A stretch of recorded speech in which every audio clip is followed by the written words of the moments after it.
Така Елена, добро вечер од Кичево. Можам да кажам дека во тек се подготовките за митингот кој вечерва треба да се одржи тука на Кичевскиот плоштад на коалицијата за подобра Македонија предводена од ВМРО ДПМН. Подготовките, како што кажав, се во тек. За околу 1 час се очекува да започне митингот. Тука помеѓу кичевските граѓани на плоштадот обезбедив свој соговорник, ја најдов Симона Димитриевска, студентка од Кичево, со која што ќе поразговараме каков е животот на младите во овој град. Симона, добро вечер, добре дојде во вестите на телевизија Нова. Најпрво би те запрашала, тука дојдовте, можам да забележам во поголем број да присуствувате на вечерашниот митинг на Коалицијата за подобра Македонија предводена од ВМРО ДПМН. Што очекувате од оваа предизборна кампања на политичките партии и секако предвремените парламентарни избори на 11 декември? Како е останатата толпа на луѓе, така и јас дојдов да ги слушам пораките кои ќе бидат испратени од владачката партија на Република Македонија. Па според тоа ќе одредиме за кого ќе гласаме и како ќе се одвива понатака состојбата во Република Македонија. Како млад човек би те запрашала каков е животот на младите тука во Кичево? Се отворија дисперзирани студии пред неколку години. Пред известно време беше отворена и фабриката КСС.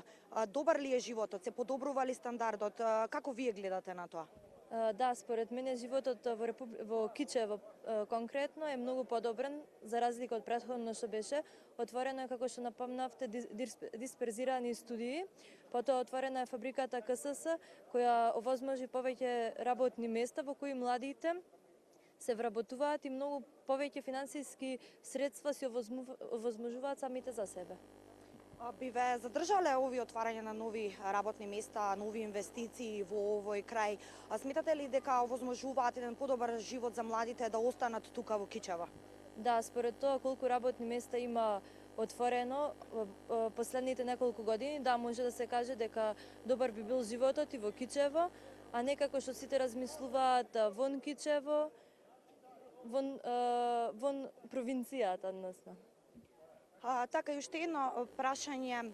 Кичево беше дел од територијалната поделба, а исто така во последниот период слушаме и најави за двојазичност. Како младите гледаат за ова прашање?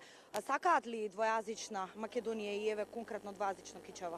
Според мене и поголемата толпа на граѓани, млади, со кои јас имам правено муабет, сите се против двојазичноста. Од која ќе се воведе двојазичност во нашата држава, многу работи би се промениле. На нашите соседи грците повеќе им одговарало двојазичноста во нашата држава, отколку како досега еден јазик, односно македонскиот јазик. Кога би се вовел албанскиот јазик, Македонија би можела да настане голема Албанија, како што би сакале останатата толпа на луѓе, и така натака многу полоша состојба би се појавила тогаш во Македонија отколку до сега како што е. Симона, јас ти благодарам за ова гостување и овој разговор.